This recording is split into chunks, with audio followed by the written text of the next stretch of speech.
Hi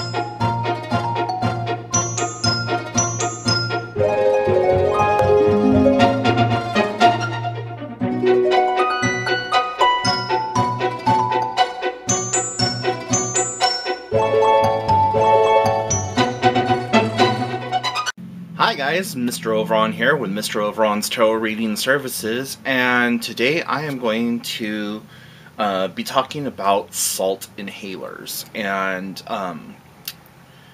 this is something I just recently found out about, and apparently I'm behind the trend on the holistic homeopathic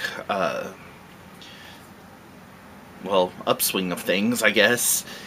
So I wanted to bring to you today a DIY salt inhaler. Now, salt inhalers, you use a Himalayan salt, and you put it inside of this device that you can get on Amazon or eBay, or maybe even at your local holistic health store. But basically, it kind of looks like a neti pot, but it's usually like this base with like a spout that comes off of it, and you put the salt in there and you inhale it, and what that does is that is supposed to help alleviate COPD symptoms. It's been used for people with lung cancer, bronchitis, other kind of breathing issues, and the thought behind it is that it helps ionize the lung. And so I suffer with a mild form of asthma, and being somewhat overweight, I constantly am out of breath, or just finding it kind of hard to like just breathe properly. And also living in Washington State, where there's tons of mold spores and it's constantly wet and damp and this, that, and the other thing, I have to use inhalers.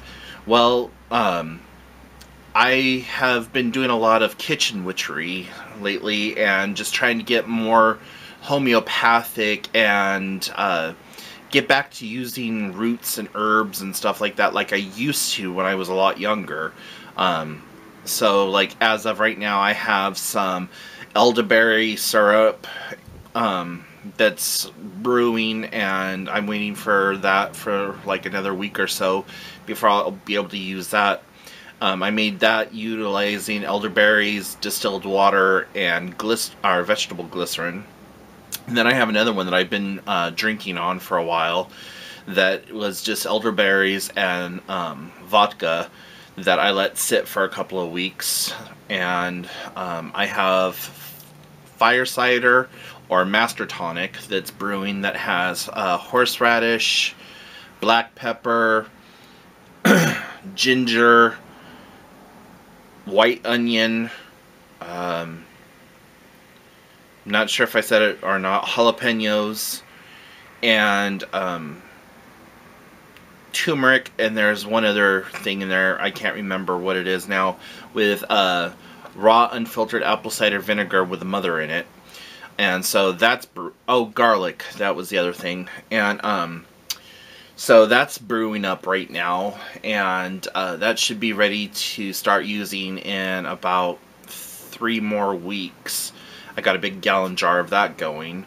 I have what I call Hungar, Hungar. Sounds like hunger, but apparently it's been around forever, and it's fermented garlic and honey. So you take garlic and you put honey with it, and you just mix it all together and ferment it, and let that sit. And you take that whenever you're starting to feel sick or down, or you get the sniffles or whatever else. And the other thing that I made that has been brewing almost a full year is poppy extract. And I actually have that right here, so I can show you what that looks like. So this is poppy heads inside of what is this? poppy vodka. I'm sorry, I had to think about it. It's been that long. But as you can see, there's a poppy head stuck up there on the cap for whatever reason. But yeah, so these are the opiate poppies that you can make heroin with. They grow wild here in Washington State, or at least in my area. They grow wild and everyone has them in their yards. And I go through and I collect the bulbs, and that's how I made this. This stuff is going to be extremely potent when it's all said and done. Now, I am not a licensed physician. I am not a doctor. I have no medical degrees or whatever else. This is just stuff that I've read about, seen other people on different forums talk about how they're using it and what they do, so on and so forth. So, by no means is this a medical video, or am I claiming it to be a medical video. I am just simply passing along the knowledge and the information of what I've been doing. And my cat's back there messing with the the Yule tree. Christmas tree, Yule tree, whatever you want to call it. So, to start off with making this, you're going to want some kind of container to hold the salts in. And I'm just using an old pill bottle. And then you're going to want like a thumbnail or a tack or a sewing needle or something, because you're going to want to pierce. You're going to want to put holes on the top and the bottom and then fill this up with salt. So I'm going to be using this really thick needle, and I am going to be using a lighter to heat it up and poke holes in it. So I'll be right back after I'm done doing that. Okay guys, I'm back. So I actually found out that using a thumbtack is a lot better than trying to sit there and do the needle thing. The needle does produce larger holes, but using the thumbtack just seemed to go really quickly. So I did some thumbtack holes here, and then the larger holes, those are the needle holes. And then here on the bottom, I did just a couple of holes. Then the next thing you're going to want is just get yourself some pink Himalayan rock salt. I got this bag at Winco, which is a big like grocery warehouse type store, and it cost me like $1. But you can use any kind of Himalayan salt. You don't want to use the fine crystals though. You want it to be the larger chunks, like the kind that you would use in a grinder.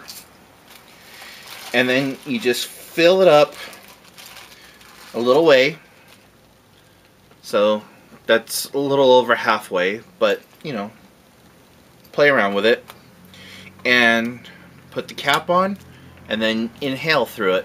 Now what you don't want to blow into it, because what that's going to do is that's going to take the moisture from your mouth and blow it into the salt, which could contaminate it or just make it funky. Now on the commercial type that you can buy on like Amazon or whatever that I was mentioning before, they have little filters and things like that. So if you wanted to put a filter on your own, I would suggest using like a coffee filter or something like that that still allows air to come through. But I would change out the salt every 6 months to a year, depending on how often you use it, and then just keep it in a nice dry area. So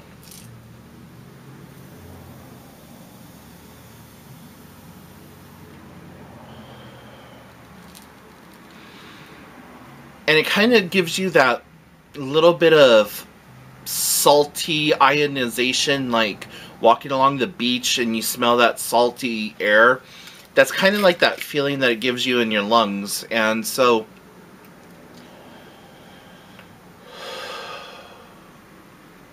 just that one hit, I could already like feel things like a little bit better.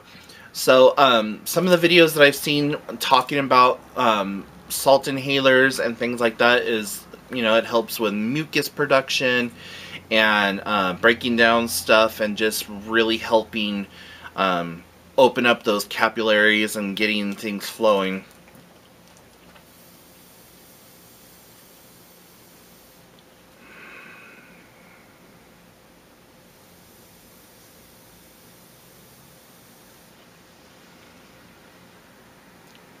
Yeah, I like it. I don't know if it's psychosomatic or whatever, but I do feel like it's helping me already with breathing. My nose was a little stopped up right before starting this video, both the first time and this time. And I can breathe out of this nostril here, which was clogged up. So, like I said, I don't know if it's psychosomatic or whatever, but it's something that I've been seeing a lot about lately, and I wanted to show you and talk to you guys about it. And so yeah, there it is. And you know, you could use whatever kind of bottle you have laying around. I just happen to have this pill bottle, and I had to go buy rock salt the other day, so I had it laying around. So basically, essentially, it was free. But you know, here you go. After you've used this for a while, I don't think it would be recommended to then go ahead and consume the salt afterwards, but that's completely up to you. The only other way that I could see that something like this could be improved upon is if there was some kind of like heating element to make it more like a salt lamp and get that like heated oxidization going on. Sorry, that was a little phlegmy. Wow. Okay. And for me, I don't like the rush that I get from the albuterol inhaler that I have to use, and that like chemically taste and all that other stuff. So I'm going to give this a try for a while and see if it's something that I would recommend as a constant usage type situation. But for right now, that's how you can make your own at home. I'm going to deconstruct this and put a coffee filter at the bottom and maybe one up at the top, and just to give a little extra layer of protection. So anyways, if you have any questions, comments, or concerns, please put them in the comment section down below. If there is a video or a topic that you would like for me to cover, by all means, please ask me to do so. If I don't know about it, I am more than willing to read up on it and get a good working knowledge, and then produce a video talking about that at that time. If you would like to get a hold of me, you can do so by shooting me an email, mroveron@gmail.com, or you can go to the website, mroveron.com, and you can book readings, spell castings, and the like. And you can also check out the blog that I have going on now. You can get to it on the website, or you can go to mroveronsjournal.blogspot.com. So, yeah, I hope you all have a wonderful and blessed winter solstice and a wonderful, blessed Yule, and I will talk to you all later. Bye, witches!